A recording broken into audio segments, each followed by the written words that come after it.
request the Honorable Betty Maina Eric to second. Thank you, Mr. Speaker. I beg to second and also to agree that I have adopted that name, Betty Eric. This bill will make the cost of electricity to go lower, and thus the people of Murang'a County, for example, Gatanga constituency, will be able to access power.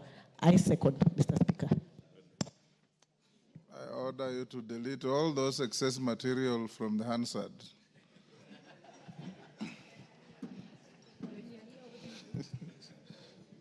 You freeze. Honorable members, I now propose the question, which is the Excise Duty Amendment Bill, National Assembly Bill number 7 of 2025 be now read a third time. I put the question. Yes. Honorable members, I confirm we have quorum, and I now put the question, which is that the Excise Duty Amendment Bill, National Assembly Bill number 7 of 2025 be now read a third time. As members of that opinion say aye. Aye. Will those of the contrary opinion say nay? The ayes have it. A bill for an act of parliament to amend the Excise Duty Act and for connected purposes. Order number 9, motion, report of the Committee of the Whole House on the consideration of the Senate amendments to the Cancer Prevention and Control Amendment number 2 Bill, National Assembly Bill number 45 of 2022. Question to be put. Members on their feet, Commissioner Faith, take your seat.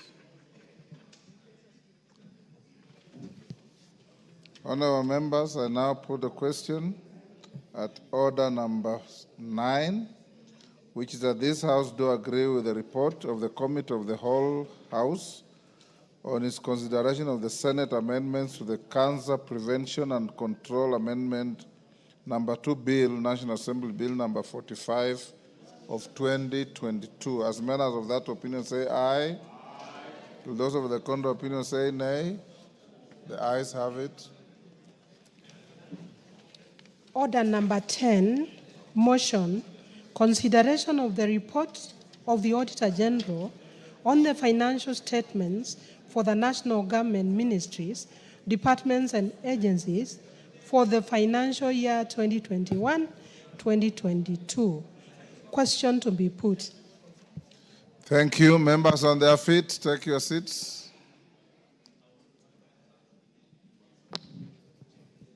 Honorable members, I'll now put the question at order number 10, which is that this House adopts the report of the Public Accounts Committee on its examination of the report of the Auditor General on the financial statements for the national government ministries, departments, and agencies for the financial year 2021-22, laid on the table of the House on Friday, 14th March 2025. As members of that opinion say aye. Aye. Will those of the contrary opinion say nay? The ayes have it. Go back to order number 7. Order number 7, questions and statements.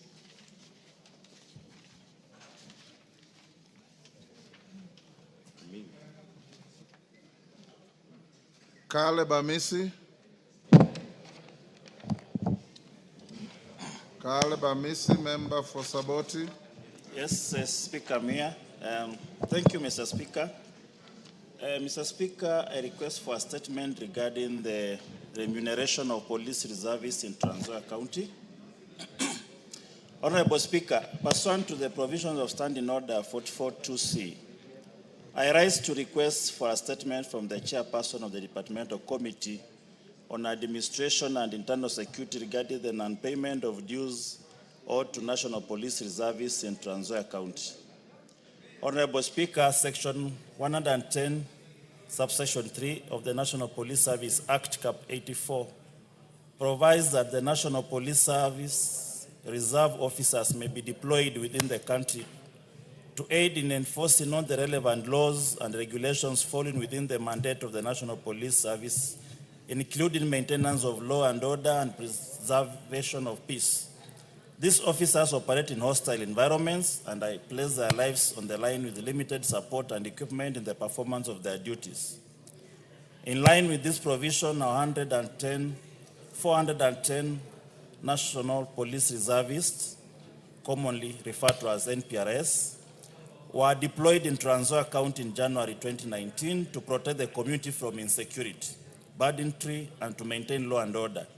However, since January 2019, the National Police Reservists are yet to receive their stipend of 5,000 per month, nor the promised stipend increase of 20,000 Kenya shillings per month after 5 months of service. Unfortunately, in February 2024, the National Police Reservists were discharged from service without notice or information regarding settlement of their outstanding dues. Currently, the government owes the National Police Reservists who served in Trans Nzoia approximately 92,200,000 Kenya shillings, and there has been no official communication on the status of these payments. Honorable Speaker, it is against this background that I request for a statement from the chairperson of the Departmental Committee on Administration and Internal Security on the following. 1. Status of the payment of all outstanding dues owed to the National Police Reservists in Trans Nzoia, including the stipend increment from 5,000 Kenya shillings to 20,000 Kenya shillings from January 2019 to February 2024. 2. Measures put in place by the Ministry of Interior and National Administration to ensure that the National Police Reservists across the country receive timely and adequate remuneration and are accorded fair treatment in performance of their duties. Lastly, policy in place on the welfare and the safety of the National Police Reservists, including access to health insurance, life insurance cover, and compensation for injuries or fatalities arising during active service. Thank you, Honorable Speaker. Thank you, Honorable Caleb. Chair Administration, Raso, I don't see a chairman. Can you bring a response in 2 weeks? That is well in 2 order. weeks will be probably going to recess. Immediately after recess, Honorable First sitting after recess. Thank you, Honorable Speaker. Julius Taitumo, Igembe North.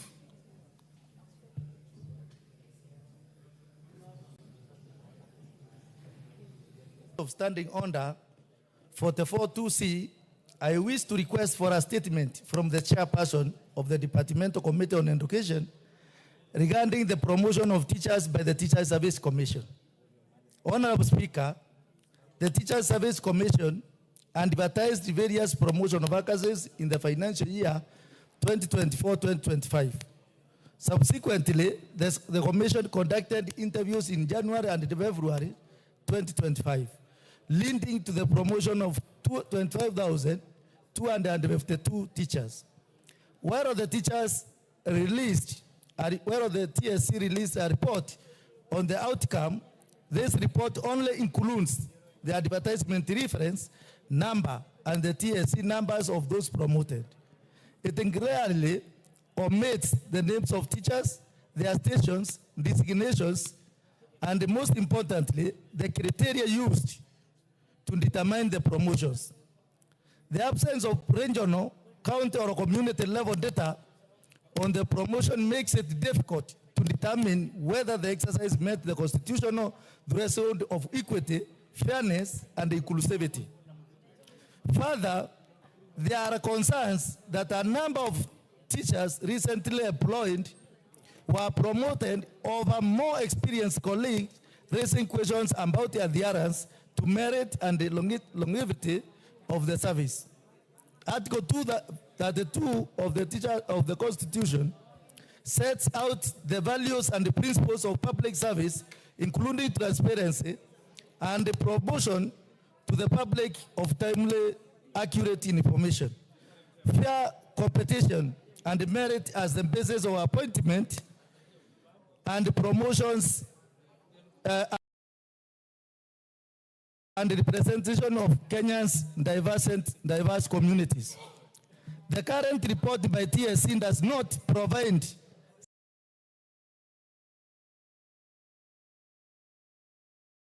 sufficient information to assess compliance with these cardinal constitutional provisions. Honorable Speaker, it is against this background that I request for a statement from the chairperson of the Departmental Committee on Education on the following.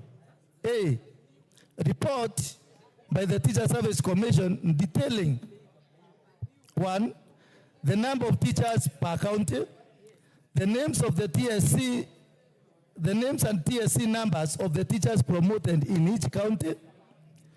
3, the positions or candas to which the teachers were promoted, and the school where each teacher is stationed. B, an explanation of criteria used in promotion, including the basis for distribution across schools, per constituency and per action, considerations, and C, measures put in place by the Teacher Service Commission to ensure that future recruitment and promotion exercises uphold the values and the principles of public service as enshrined in the Constitution. Thank you, Honorable Speaker. Thank you, Chair. Education. How much time do you need to? Yes, we'll want to expedite this because it's a very important statement. I think in 2 weeks we should have really finished. 2 weeks will be on. For a statement from the chairperson of the Departmental Committee on Energy regarding the proposed KenGen power plant project in Layangalani Mount Kulal Ward in Laisamis constituency. Honorable Speaker, the Kenya Electricity Generating Company, KenGen, plans to develop Kenya's second largest wind power plant in Layangalani Mount Kulal Ward, Laisamis constituency, with an initial capacity of 200 megawatts as part of the country's drive to achieve a fully green national grid by 2030.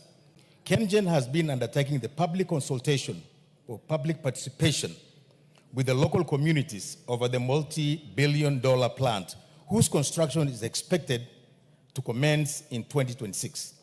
However, the residents of Layangalani Mount Kulal Ward and Laisamis at large, Mr. Speaker, who will be impacted by these significant energy initiatives are concerned by the lack of transparency and accountability exhibited by KenGen in addressing their concerns.